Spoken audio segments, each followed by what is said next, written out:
വിശുദ്ധ ലൂക്കോസിന്റെ സുവിശേഷം 17-ാം അധ്യായത്തിൻ്റെ 26-ാമത്തെ വാക്യം വായിക്കുവാൻ ഞാൻ കർത്താവിൽ ആഗ്രഹിക്കുന്നു. നോഹയുടെ കാലത്ത് സംഭവിച്ചതുപോലെ മനുഷ്യപുത്രന്റെ നാളിലും ഉണ്ടാകും. നോഹ പെട്ടകത്തിൽ കിടന്ന നാൾ വരെ അവർ തിന്നും കുടിച്ചും വിവാഹം കഴിച്ചും വിവാഹത്തിന് കൊടുത്തും പോന്നു. ജലപ്രളയം വന്നു, അവരെ എല്ലാവരെയും മുടിച്ചു കളഞ്ഞു. കർത്താവായ യേശുക്രിസ്തുവാകുന്നു കൃപായുഗത്തിൻ്റെ നാഥൻ. ഇത് അന്ത്യകാലമാണെന്നും ഈ അന്ത്യകാലത്തെ അനേക സംഭവങ്ങൾ നടക്കുമെന്നും എല്ലാ ക്രിസ്തീയ വിശ്വാസികൾക്കും അറിയാം. അഥവാ കൃപായുഗത്തിൻ്റെ അവസാനമാണ്. ഈ കൃപായുഗത്തിൻ്റെ അവസാനം കൃപായുഗത്തിൻ്റെ കാരണഭൂതനായ കർത്താവായ യേശുക്രിസ്തു തന്നെ തൻ്റെ വരവിനെക്കുറിച്ച് പറഞ്ഞ ഒരു സംഭവമാണ് ഞാൻ വായിച്ച് കേൾപ്പിച്ചത്. അതൊരു സാധാരണ കാര്യമല്ല. 4000-ഓളം വർഷങ്ങൾക്ക് മുമ്പ് ലോകത്തിൽ നടന്ന ഒരു ചരിത്ര ദുരന്തമാണ് നോഹയുടെ കാലത്തെ ആ സംഭവം. അതിനെ ഒരു ഉദാഹരണമായി ചൂണ്ടിക്കാണിച്ചുകൊണ്ട് കർത്താവ് പറയുന്നു, നോഹയുടെ കാലത്ത് സംഭവിച്ചതുപോലെ മനുഷ്യപുത്രന്റെ നാളിലും ഉണ്ടാകും. നോഹ പെട്ടകത്തിൽ കിടന്ന നാൾ വരെ അന്നത്തെ മാലോകർ തിന്നും കുടിച്ചും വിവാഹത്തിന് കൊടുത്തും വിവാഹം കഴിച്ചും പോകുന്നു. ജലപ്രളയം വന്നു, എല്ലാവരെയും മുടിച്ചു കളഞ്ഞു. തിന്നുക, കുടിക്കുക, അഥവാ ഭക്ഷിക്കുക, പാനം ചെയ്യുക, വിവാഹം കഴിക്കുക, ഇങ്ങനെയുള്ള പ്രവൃത്തികളൊന്നും ദൈവദൃഷ്ടിയാൽ തെറ്റല്ല. അതെല്ലാം ദൈവം നിയമിച്ചത് തന്നെയാണ്. പിന്നെ എന്തായിരിക്കും കർത്താവ് അങ്ങനെ പറയുവാൻ കാരണം? അതിന് കാരണമുണ്ട്. ലോകത്തിലെ സകല മനുഷ്യരും ദൈവത്തിൻ്റെ ശ്വാസം. അതിന് ജാതിയോ മതമോ സഭയോ കാലങ്ങളോ ഭാഷയോ ഇല്ല. മനുഷ്യർ ദൈവത്തിൻ്റെ ശ്വാസത്താൽ സൃഷ്ടിക്കപ്പെട്ടവരാകയാൽ എല്ലാ മനുഷ്യർക്കും ദൈവവുമായി ഒരു ബന്ധം ഉണ്ടായിരിക്കണം. അഥവാ മനുഷ്യൻ്റെ പ്രവൃത്തികളെല്ലാം ദൈവദൃഷ്ടിയിൽ സുതാര്യമായിരിക്കണം. അതാണ് ദൈവത്തിൻ്റെ ആഗ്രഹം. നമ്മളുടെ കുഞ്ഞുങ്ങൾ, നമ്മളുടെ മക്കൾ നല്ല വിധത്തിൽ നടക്കണമെന്ന് മാതാപിതാക്കൾക്ക് വളരെ ആഗ്രഹവും താല്പര്യവും ഉള്ളതുപോലെയും നമ്മുടെ കുഞ്ഞുങ്ങളുടെ ചെയ്തികളും വളർച്ചയും സ്വഭാവവും നമ്മൾ നിരീക്ഷിക്കുന്നത് പോലെയും ദൈവം എപ്പോഴും എല്ലാ കാലത്തും മനുഷ്യവർഗത്തെ നിരീക്ഷിച്ചുകൊണ്ടിരിക്കും. അതാണ് 139-ാം സങ്കീർത്തനത്തിൽ പറഞ്ഞ, യഹോവേ, നീ എന്നെ ശോധന ചെയ്ത് അറിഞ്ഞിരിക്കുന്നു. ഞാൻ ഇരിക്കുന്നത് എഴുന്നേൽക്കുന്നു നീ അറിയുന്നു. എൻ്റെ നിരൂപണം പോലും നീ ദൂരത്ത് നിന്ന് ഗ്രഹിക്കുന്നു. എന്നാൽ നോഹയുടെ കാലത്തെക്കുറിച്ച് തിരുവചനം പറയുന്നത്, ഉൽപ്പത്തി പുസ്തകം 6-ാം അധ്യായത്തിൽ മനുഷ്യന്റെ സ്വഭാവം കാണിച്ചിട്ടുണ്ട്. ഭൂമിയിൽ മനുഷ്യന്റെ ദുഷ്ടത വലുതെന്നും അവൻ്റെ ഹൃദയവിചാരണത്തിൻ്റെ നിരൂപണങ്ങൾ എല്ലായ്പ്പോഴും ദോഷമുള്ളവ എന്നും ദൈവം കണ്ടു. നമുക്കൊന്ന് നോക്കാം.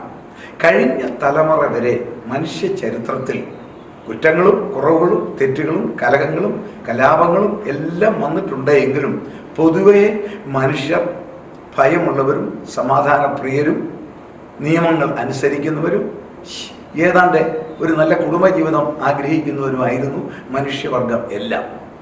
അങ്ങനെയൊരു കാലഘട്ടമാണല്ലോ കഴിഞ്ഞ തലമുറ വരെ നടന്നത്. എന്നാൽ നമുക്ക് ഇന്നത്തെ തലമുറയിലേക്ക് നോക്കാം. ഇന്നത്തെ തലമുറ ലോകം മുഴുവൻ നോക്കിക്കേ, ഒരു വലിയ വ്യത്യാസം. അവരെ ഉത്തേജിപ്പിച്ചത് ടെക്നോളജിയുടെ ഏറ്റവും വലിയ വികാസം, സ്വാതന്ത്ര്യം, ഭൂഖണ്ഡാന്തര യാത്രകൾ, ഇഷ്ടമുള്ള ഭക്ഷണം, ഇഷ്ടമുള്ള അലങ്കാരങ്ങൾ, ഇതെല്ലാം ലഭിച്ചു കഴിഞ്ഞപ്പോൾ ഇന്നത്തെ തലമുറയ്ക്ക് ദൈവം വേണ്ട. മാത്രമല്ല, എല്ലാ ഹൃദയവിചാരങ്ങളുടെ നിരൂപണം എപ്പോഴും ദോഷമുള്ളവ. എല്ലാ വിധത്തിലും ഇന്നത്തെ തലമുറ നോക്കിക്കേ തകർന്നില്ലേ? കഴിഞ്ഞ കാലങ്ങളിൽ മനുഷ്യർ കുറവുകൾ വന്നിട്ടുണ്ട്, കുറ്റങ്ങളുണ്ട്. എങ്കിലും അതിനൊക്കെ ഒരു പരിധി ഉണ്ടായിരുന്നു. മനുഷ്യർക്ക് നിയമത്തെ ഭയമായിരുന്നു, നിയമപാലകരെ ഭയമായിരുന്നു, അധികാരികളെ ഭയമായിരുന്നു. ഇന്ന് നോക്കിക്കേ, ഇതെല്ലാം മാറിയില്ലേ? തീവ്രവാദികൾ തലയെടുത്തില്ലേ? തീർന്നില്ല. വാടക ഗുണ്ടാകൾ ലോകത്തിലെല്ലാമില്ലേ? ഒരാളെ കൊല്ലുവാൻ കൊട്ടേഷൻ സ്വീകരിക്കുന്ന ഒരു കാലമല്ലേ? എവിടെയും കൃത്രിമം.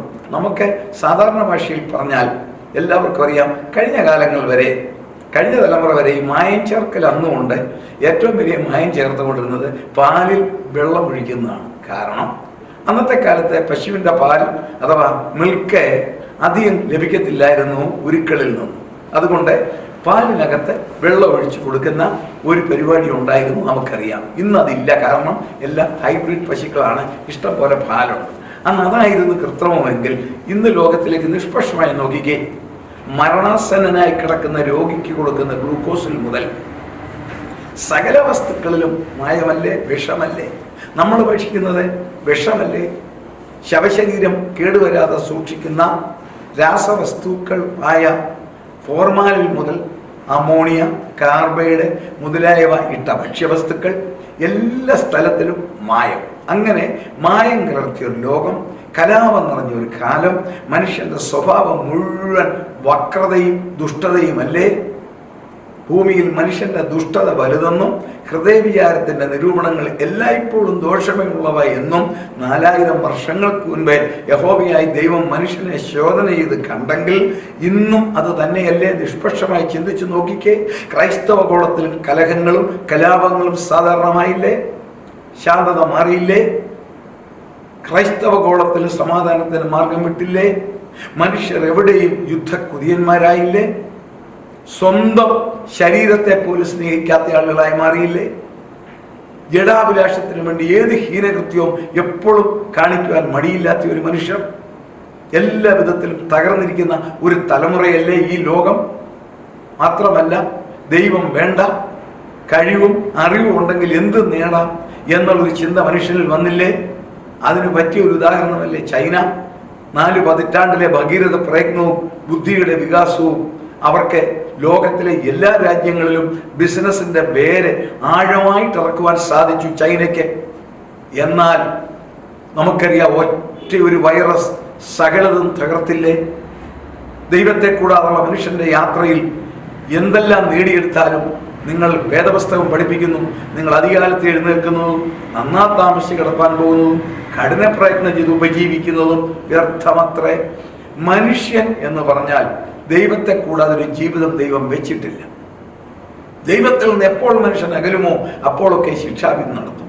ഇന്ന് ഭൂമിയിൽ ലോകത്തിൽ മനുഷ്യന്റെ ദുഷ്ടത വർദ്ധിച്ചിരിക്കുകയാണ്.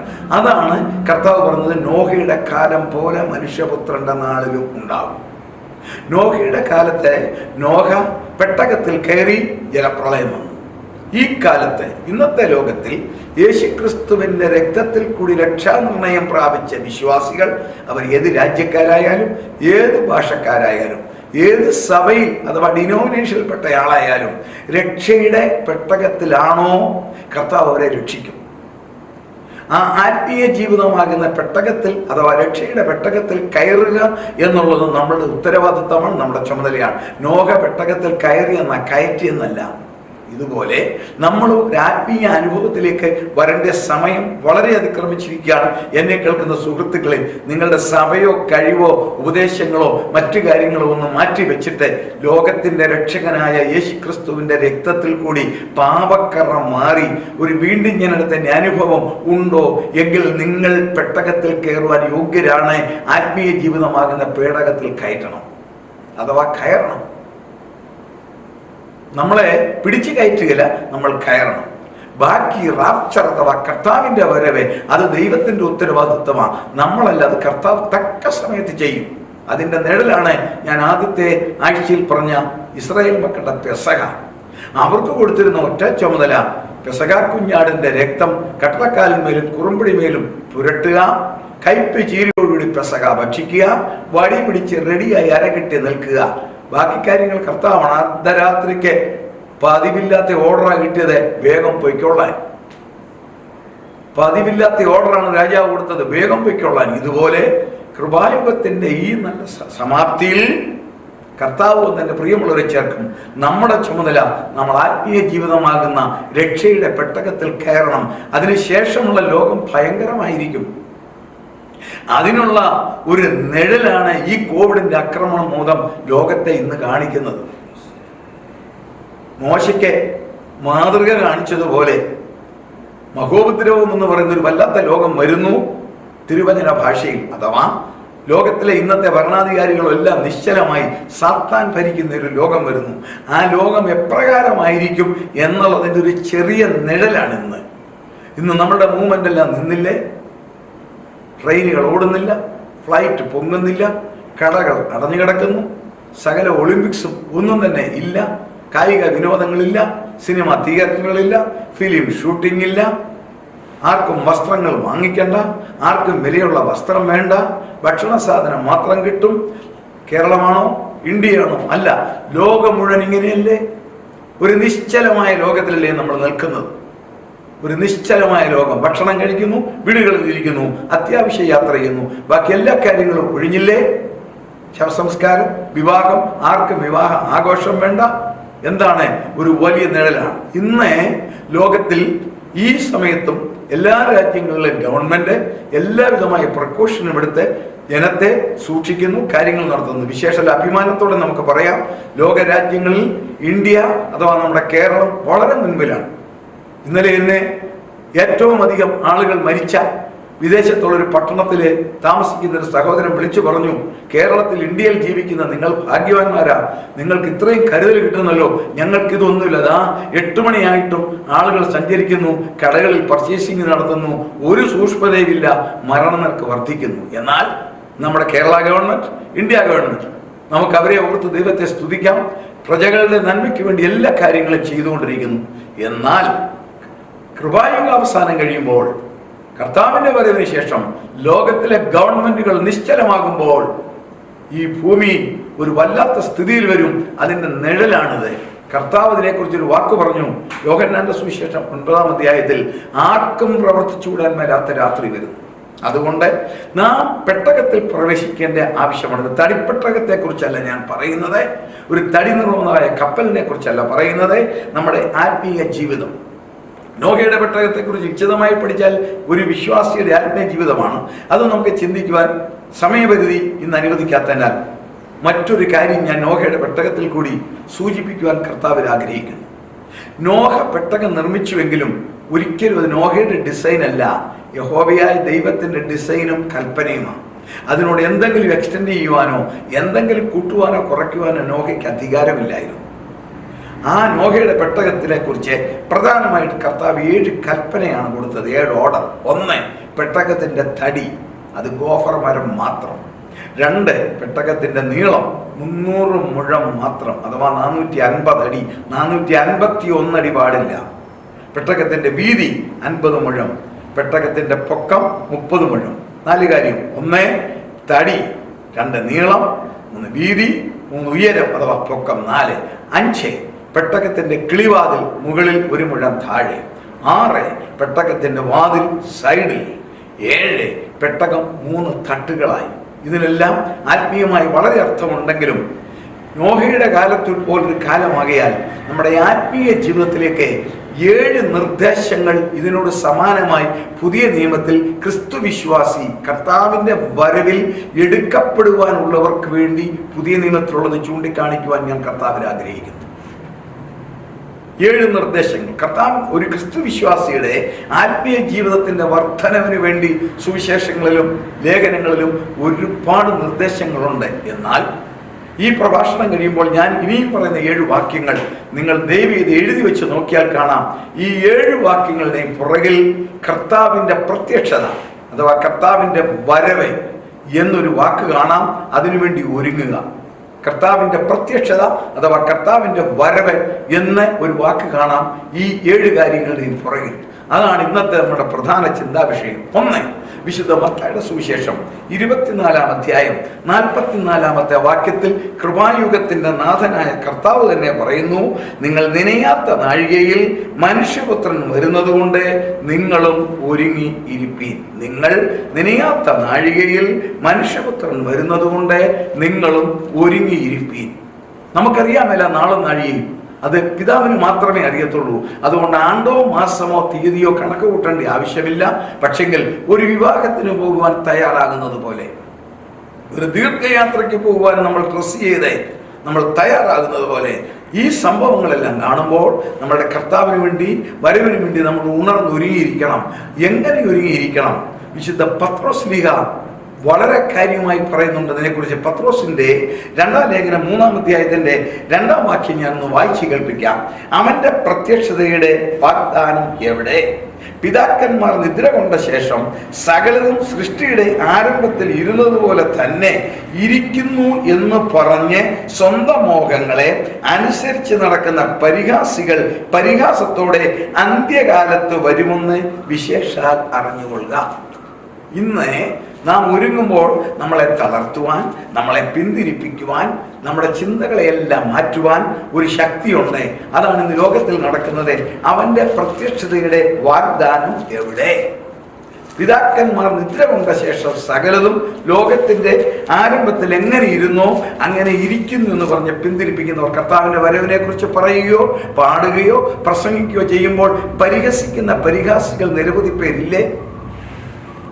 അങ്ങനൊരു സംഭവം നടക്കുകയില്ല. അത് വെറും വിധിയാണ്. ഒരു വിഭാഗം ആളുകളുടെ വെറും വികാരമാണ്. ഏതെല്ലാം വിധത്തിലാണ് പറയുന്നത്? പ്രവചനത്തിൽ പരിശുദ്ധാത്മാവ് 2000 വർഷങ്ങൾ മുമ്പ് പറഞ്ഞു, അതാണ് അന്ത്യകാലത്തിന്റെ ലക്ഷണം. പരിഹാസികൾ ഇത്രയുമെല്ലാമായിട്ടും നോഹ പെട്ടകത്തിൽ കയറി 7 ദിവസം ഇരുന്നപ്പോൾ വെളിയിൽ അന്നത്തെ ജനം പരിഹസിച്ചതുപോലെ ഇന്ന് കൃപായുഗത്തിൽ കൃപയിൽ നിൽക്കുന്ന ദൈവജനത്തെ നോക്കി പരിഹസിക്കും. വിവിധ മാധ്യമങ്ങളിൽ വിവിധ ടെക്നോളജിയിൽ വ്യാജ വാർത്തകളും വ്യാജ സന്ദേശങ്ങളും പ്രചരിപ്പിച്ച് പിന്തിരിപ്പിക്കാൻ നോക്കുമ്പോൾ നമ്മുടെ കർത്താവ് എപ്പോൾ വരുന്നുവെന്ന് നമുക്കറിയാൻ ഒന്ന് നമ്മൾ ഒരുങ്ങി ഉണർന്നിരിക്കണം. രണ്ടാമത് കർത്താവിന്റെ പ്രത്യക്ഷതയെക്കുറിച്ച് നമ്മുടെ സ്വഭാവ രൂപീകരണത്തെക്കുറിച്ച് പരിശുദ്ധാത്മാവ് പറയുന്നത് തീത്തോസിന്റെ ലേഖനം 2-ാം അധ്യായത്തിന്റെ 11-12 വാക്യങ്ങൾ. സകല മനുഷ്യർക്കും രക്ഷാകരമായ ദൈവകൃപ ഉദിച്ചുവല്ലോ. നാം ഭാഗ്യകരമായ പ്രത്യാശയ്ക്കായിട്ടും മഹാദൈവവും നമ്മുടെ രക്ഷിതാവുമായ യേശുക്രിസ്തുവിന്റെ തേജസ്സിന്റെ പ്രത്യക്ഷതയ്ക്കായും കാത്തുകൊണ്ട് ഭക്തികേടും പ്രപഞ്ചമോഹങ്ങളും വർജിച്ചിട്ട്. കർത്താവിന്റെ പ്രത്യക്ഷതയ്ക്ക് വേണ്ടി കാത്തിരിക്കുന്നവരെ കുറിച്ച് പറയുന്നു, ഭക്തികേടും പ്രപഞ്ചമോഹവും വർദ്ധിക്കണം. എന്ന കാലത്തിൽ അത് വർജിക്കണം. അത് വർദ്ധിപ്പിക്കുകയല്ല, വർജിക്കണം. സാധാരണ പ്രപഞ്ചമോഹം വർദ്ധിക്കുക എന്നല്ല, അത് വർജിക്കണം. എന്താണ് പ്രപഞ്ചമോഹം? പ്രപഞ്ചമോഹത്തിന്റെ വാക്കാണ് പാഷൻ ടു ദ വേൾഡ്. ലോകത്തെക്കുറിച്ചുള്ള വ്യഗ്രത. ആഗ്രഹങ്ങൾ നമുക്കെല്ലാം ഉണ്ട്. ആഗ്രഹങ്ങൾ ഒരു മനുഷ്യനിൽ വരുന്നത് അവൻ്റെ ആരോഗ്യത്തിന്റെ ലക്ഷണമാണ്. എന്നാൽ ആഗ്രഹം ഒന്നേ അതിരിവിടുമ്പോൾ പ്രായത്തിനും സ്ഥാനത്തിനും കാലത്തിനും നിരക്കാത്ത ആഗ്രഹങ്ങൾ വരുമ്പോൾ ഒന്ന്. രണ്ട്, ആഗ്രഹങ്ങൾക്ക് അമിതമായ വേഗത കൂടുമ്പോൾ. മൂന്ന്, ആഗ്രഹങ്ങൾ ധാർമ്മികതയുടെ അതിർത്തി വരമ്പുകളെ ഭേദിക്കുമ്പോൾ അത് പ്രപഞ്ചമോഹമാകും. അത് ഏത് വിധത്തിൽ വേണമെങ്കിൽ നമുക്ക് ചിന്തിക്കാം.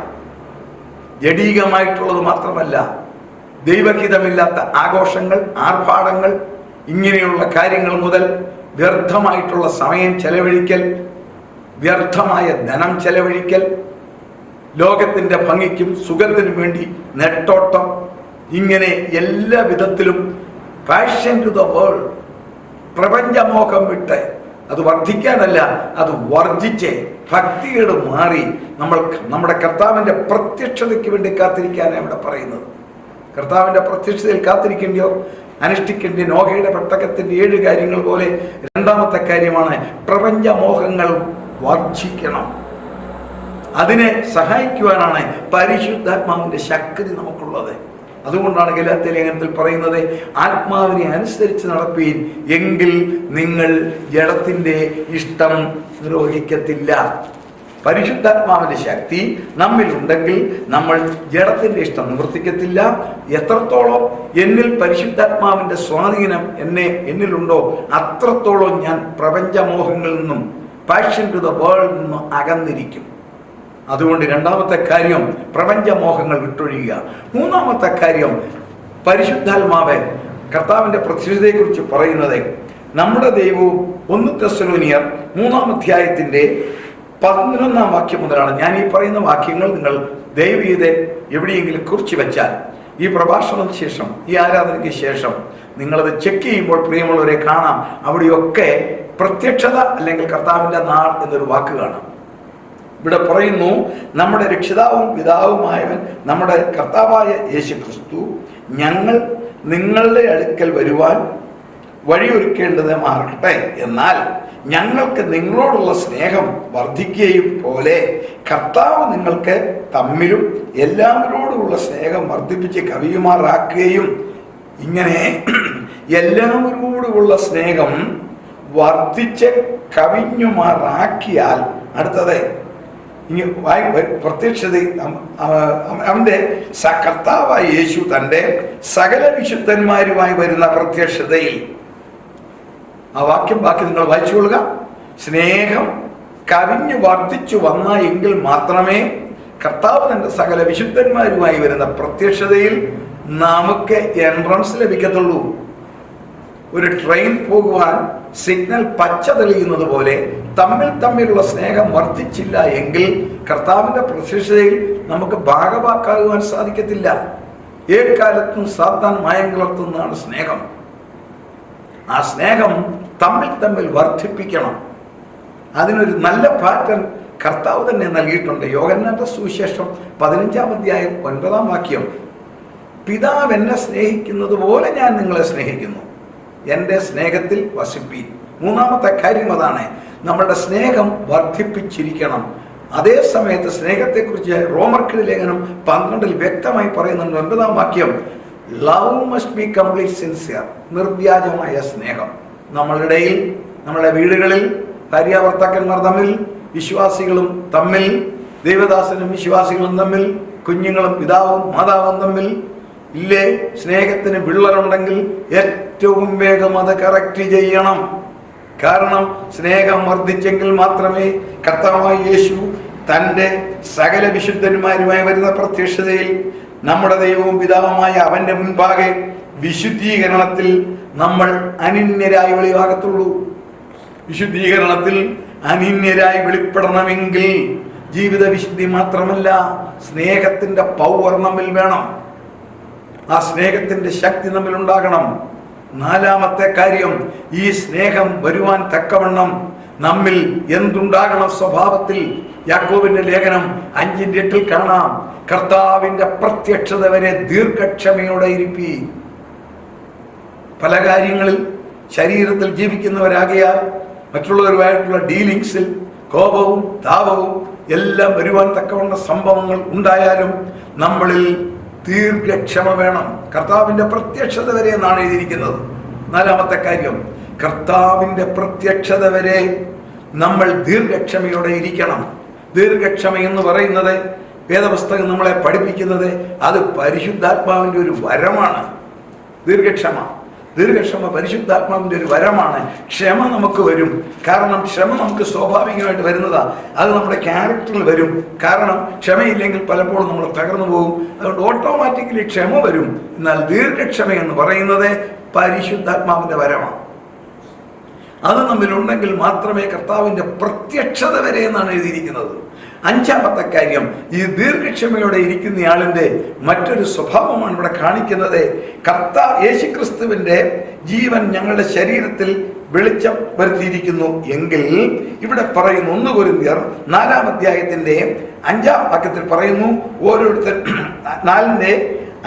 1 കൊരിന്ത്യർ എഴുതിയ ലേഖനം 4-ാം അധ്യായത്തിന്റെ 5-ാം വാക്യത്തിലേക്ക് ഞാൻ നിങ്ങളെ ശ്രദ്ധയെ തിരിക്കുകയാണ്. 4:5, ആകയാൽ കർത്താവ് വരുവോളം സമയത്തിന് മുൻപേ ഒന്നും വിധിക്കരുത്. ആ വാക്യത്തിൽ നോക്കിക്കേ, കർത്താവ് വരുവോളം സമയത്തിന് മുമ്പേ ഒന്നും വിധിക്കരുത്. നമ്മൾ മറ്റുള്ളവരെ വിധിപ്പാൻ അവകാശമില്ല. വിധിക്കുന്നത് കർത്താവാണ്. നമ്മളുടെ ദൃഷ്ടിയിൽ ഒരു ജഡ്ജാകാനുള്ള ആത്മീയ യോഗ്യത ലോകത്തിൽ ആർക്കുമില്ല. എന്നാൽ സ്വർഗത്തിലെ ദൈവം വിധിക്കും. നമ്മൾ മറ്റുള്ളവരെ കുറ്റം വിധിക്കരുത്. കർത്താവ് പറഞ്ഞില്ലേ, സ്വന്തം കണ്ണിൽ കോലിരിക്കെ സഹോദരന്റെ കണ്ണിലെ കരട് നോക്കുന്നത് എന്ത്? ഇന്ന് സ്വന്തം കണ്ണിൽ പലരുടെയും കണ്ണിൽ കോലല്ല തടിയായിരിക്കുന്നത് അല്ലേ? എന്നിട്ട് സഹോദരന്റെ കണ്ണിലെ കരടല്ല പൊടിയെടുക്കാൻ ലെൻസ് വെച്ച് നോക്കും. ഞാൻ ആരെയും വിമർശിക്കുകയല്ല, കുറ്റം പറയുകയല്ല, ക്ഷമിക്കുക. നമ്മൾ മറ്റുള്ളവരെ ആരെയും വിധിക്കേണ്ട, കർത്താവ് വിധിക്കട്ടെ. നോക്കിക്കഴിഞ്ഞാൽ 7 കാര്യങ്ങളാണ് സമയത്തിന്റെ ലഭ്യതക്കുറവ് മുതൽ. 1, കർത്താവ് വരുന്നു, പരിഹാസികളുണ്ട്, അതിൽ നമ്മളിൽ ഉണർന്നിരിക്കുക. 2, പ്രപഞ്ചമോഹങ്ങൾ, പാഷൻ ടു ദ വേൾഡ്, അതിനെ വർദ്ധിപ്പിക്കരുത്, അതിനെ വർജിക്കണം. 3, സ്നേഹത്തിൽ തമ്മിൽ തികഞ്ഞവരാകണം. 4, ദീർഘക്ഷമയുള്ളവരാകണം. 5, ആരെയും വിധിക്കരുത്. 6-ാമത്തെ കാര്യം, കർത്താവിന്റെ പ്രത്യക്ഷയോടുള്ള ബന്ധത്തിൽ യോഹന്നാന്റെ 1-ാം ലേഖനം 3-ാം വാക്യം നോക്കിക്കേ. 1-ാം ലേഖനം 3-ാം അധ്യായത്തിന്റെ 2-ാം വാക്യം, പ്രിയമുള്ളവരെ, നാം ഇപ്പോൾ ദൈവമക്കളാകുന്നു, നാം ഇന്നതാകുന്നു ഇതുവരെ പ്രത്യക്ഷമായിട്ടില്ല. അവൻ പ്രത്യക്ഷമാകുമ്പോൾ നാം അവനെ താൻ ഇരിക്കുന്നത് പോലെ തന്നെ കാണുന്നതാകൊണ്ട് അവനോട് സദൃശ്യന്മാരാകും. അടുത്ത വാക്യം, അവനിൽ ഈ പ്രത്യാശയുള്ളവരെല്ലാം അവൻ നിർമ്മലനായിരിക്കുന്നത് പോലെ തന്നെ നിർമ്മലീകരിക്കുന്നു. ആറാമത്തെ കാര്യം, കർത്താവിൻ്റെ വരവിൽ പ്രത്യാശയുള്ളവരെല്ലാം കർത്താവ് നിർമ്മലനായിരിക്കുന്നത് പോലെ തന്നെ നിർമ്മലീകരിക്കുന്നു. വേദപുസ്തകത്തിൽ വളരെ വ്യക്തമായി പറഞ്ഞൊരു കാര്യമുണ്ട്. അതാണ് ഒരു ക്രിസ്തു വിശ്വാസിക്ക് ഒരു സെപ്പറേഷൻ, ഒരു വേർപാട് ആവശ്യമാണ്. എന്താണ് വേർപാട്?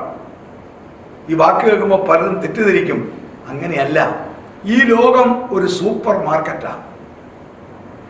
ഈ ലോകത്തിൽ സകലവിധ വസ്തുക്കളും കുത്തി നിറച്ച ഒരു സൂപ്പർ മാർക്കറ്റാണ് ഇന്നത്തെ ലോകം. ജഡത്തെ ഉത്തേജിപ്പിക്കുവാൻ, പാപത്തിലേക്ക് നടത്തുവാൻ, അധർമ്മം ചെയ്യുവാൻ, അനീതി പ്രവർത്തിക്കുവാൻ, മോഹങ്ങൾ വർദ്ധിപ്പിക്കുവാൻ, എല്ലാ കപടമാർഗങ്ങളും വർദ്ധിപ്പിക്കുവാൻ നിരത്തി വച്ചിരിക്കുന്ന നല്ല പാക്കറ്റിലുള്ള സാധനങ്ങൾ നിരത്തി വച്ചിരിക്കുന്ന ഒരു സൂപ്പർ മാർക്കറ്റാണ് ഈ ലോകം. ഈ ലോകമാകുന്ന സൂപ്പർ മാർക്കറ്റിൽ കൂടെ നമുക്ക് യാത്ര ചെയ്യാതിരിക്കുവാൻ തരമില്ല. കാരണം നമ്മൾ ഈ ലോകത്തിൽ ജീവിക്കുന്നവരാ. അല്ലെങ്കിൽ പൗലോസ് പറയുന്നത് നമ്മൾ ഈ ലോകം വിട്ടു പോകണം. ഈ ലോകമാകുന്ന സൂപ്പർ മാർക്കറ്റിൽ കൂടി നമ്മളും പോകും പർച്ചേസിങ്ങിന്. നമ്മുടെ ഒരു പർച്ചേസ് ബാഗ് ഉണ്ട്, ഒരു പർച്ചേസ് ബാസ്ക്കറ്റ്. അതിൻ്റെ പേരാണ് നമ്മുടെ ക്യാരക്ടർ, സ്വഭാവം. അതിലേക്ക് നമുക്ക് വേണ്ടാത്ത യാതൊരു വസ്തുവും അതിൽ ഇടാതിരുന്നാൽ നമുക്കൊരു വേർപാടായി. നമ്മുടെ ആത്മീയ വർധനവിനും, നമ്മുടെ സാക്ഷ്യ ജീവിതത്തിനും, നമ്മുടെ ഉത്തരവാദിത്വത്തിനും, നമ്മുടെ പ്രായത്തിനും ദൈവം നമ്പുരാൻ നമുക്ക് നൽകിയിരിക്കുന്ന നന്മകൾക്കും കുടുംബത്തിനും എതിരായി വരുന്ന ഏത് ഉയർച്ചയും ഞാൻ ആ ബാസ്ക്കറ്റിൽ ഇടത്തില്ല എന്നൊരു തീരുമാനം എടുക്കുന്ന വ്യക്തിയാണ് വേർപെട്ടയാൾ. അതാണ് ആറാമത്തെ കാര്യം. അവനിൽ ഈ പ്രത്യാശയുള്ളവർ എല്ലാം അവൻ നിർമ്മലനായിരിക്കുന്ന പോലെ തന്നെ നിർമ്മലീകരിക്കുന്നു. ഏഴാമത്തെ കാര്യം, തെസ്സലോനിയ ലേഖനം 1:4-16 മുതൽ ഈ ആസന്നമായ കർത്താവിൻ്റെ വരവിനെ കുറിച്ച് ആധികാരികമായി, ശാസ്ത്രീയമായി പരിശുദ്ധാത്മാ പൗലോസ്ലീഹായെ കൂടി പറഞ്ഞ ശേഷം 18-ാമത്തെ വാക്യത്തിൽ പറയുന്നു, ഈ വചനങ്ങളെ കൊണ്ട് അന്യോന്യം ആശ്വസിപ്പിച്ചു കൊള്ളുകയും. നമ്മുടെ ഏഴാമത്തെ ചുമതല, ഈ വല്ലാത്ത ലോകത്തിൽ ദുരന്തങ്ങൾ ഏറുന്നു, എല്ലാവരും ഭയചകിതരാണ്. നാളെ എന്ത് സംഭവിക്കും ലോകത്തിനെന്ന് ആരും അറിയുന്നില്ല.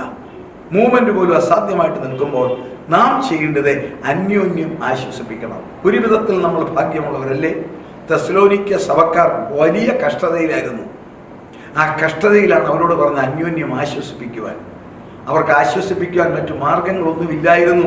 കാണുമ്പോൾ മാറനാഥ എന്ന് പറഞ്ഞ് കെട്ടിപ്പിടിച്ച് ചുംബിച്ച് കരയുമായിരുന്നു. ദൈവമക്കളെ, സുഹൃത്തുക്കളെ, ഇന്ന് നമുക്ക് ആശ്വസിപ്പിക്കുവാൻ ലോകത്തിൽ ഏത് കോണിലിരിക്കുന്ന വ്യക്തിയോടും ആശ്വാസവാക്ക് പറയുവാൻ ശാസ്ത്രത്തിൻ്റെ പുരോഗതിയിലുണ്ടായ ആ നേട്ടം നമുക്കും കയ്യിലില്ലേ? നമുക്ക് നേരിട്ട് സംസാരിക്കാം, വാട്സപ്പിൽ കൂടെ സംസാരിക്കാം, പല വിധത്തിൽ സംസാരിക്കാം. ഇതാ ഈ മീഡിയയിൽ കൂടി പരിശുദ്ധാത്മാവ് എന്നോട് പറയുന്നു, ഞാനും നിങ്ങളെ ആശ്വസിപ്പിക്കുന്നു, ധൈര്യത്തോടെ ഇരുന്നുകൊള്ളുക. നാം സങ്കീർത്തനത്തിൽ കേട്ടതുപോലെ ഒരു ബാധയും നിന്റെ കൂടാരത്തിൽ അടുക്കത്തില്ല. കർത്താവിന്റെ ദാസൻ പറഞ്ഞതുപോലെ നിന്റെ വശത്ത് 1000-ങ്ങളും നിന്റെ വലത്തുവശത്ത് 10,000-ങ്ങളും വീഴും, എങ്കിലും അത് നിന്നോട് അടുക്കത്തില്ല. ഈ വാക്കിന്റെ ബലത്തിൽ നമുക്ക് ആശ്വസിപ്പിക്കാം. ഈ തലമുറയിൽ നമ്മുടെ കർത്താവ് വരും. അവനെ എതിരേൽക്കാൻ ഈ 7 കാര്യങ്ങൾ നമ്മളിൽ ഉണ്ടാകട്ടെ. ഞാൻ മൂന്നാമതായി ഒരിക്കൽ കൂടി അഭ്യർത്ഥിക്കുന്നു, ഈ 7 വാക്യങ്ങൾ നിങ്ങൾ കുറിച്ചു വെക്കുക. ഒരിക്കൽ കൂടി പറയുമ്പോൾ ആ 7 വാക്യത്തിലും കാണാം കർത്താവിന്റെ വരവിനെ കുറിച്ചുള്ളൊരു മുൻ ഒരുക്കത്തെക്കുറിച്ച്. 1, മത്തായിയുടെ സുവിശേഷം 24:44 കർത്താവ് പറഞ്ഞത്, നിങ്ങളുടെ കർത്താവ് ഏത് സമയത്തും വരും, നിങ്ങൾ അറിയുന്നില്ല. അതിനോടനുബന്ധിച്ചാണ് പരിഹാസികൾ വരും അന്ത്യകാലത്തെ. 2 പത്രോസ് 3:2. 2 പ്രപഞ്ചമോഹങ്ങൾ, പാഷൻ ടു ദ വേൾഡ്, അതിനെ വർദ്ധിപ്പിക്കരുത്, അതിനെ വർജിക്കണം. മൂന്നാമത് നമ്മൾ സ്നേഹത്തിൽ തികഞ്ഞവരാകണം. 1 തെസ്സലോനിയർ 3:12. 4, നമ്മിൽ സ്നേഹം തികയണമെങ്കിൽ യാക്കോബ് 5:8 പറയുന്നു, കർത്താവിന്റെ പ്രത്യക്ഷത വരെ ദീർഘക്ഷമ. 5, അതിന് നമ്മളെ യോഗ്യരാക്കുന്നതാണ് 1 കൊരിന്ത്യർ 4:5, ആരെയും വിധിക്കരുതേ. 6, കർത്താവിന്റെ പ്രത്യക്ഷത കാത്തിരിക്കുന്ന നമ്മൾ 1 യോഹന്നാൻ 3:2 മുതൽ വായിക്കുമ്പോൾ കാണാം, തന്നെ ശുദ്ധീകരിക്കണം. 7, ഈ വല്ലാത്ത ലോകത്തിൽ ദൈവവചനം കൊണ്ട് തമ്മിൽ ആശ്വസിപ്പിക്കണം. മറ്റു ഭംഗിവാക്കുകൾക്കൊന്നും പ്രസക്തി ഇല്ലാതിരിക്കുമ്പോൾ സ്വർഗീയമായ വാക്കുകൾക്ക് പ്രസക്തിയുണ്ട്. നമുക്ക് നമ്മളെ തന്നെ ആശ്വസിപ്പിക്കാം.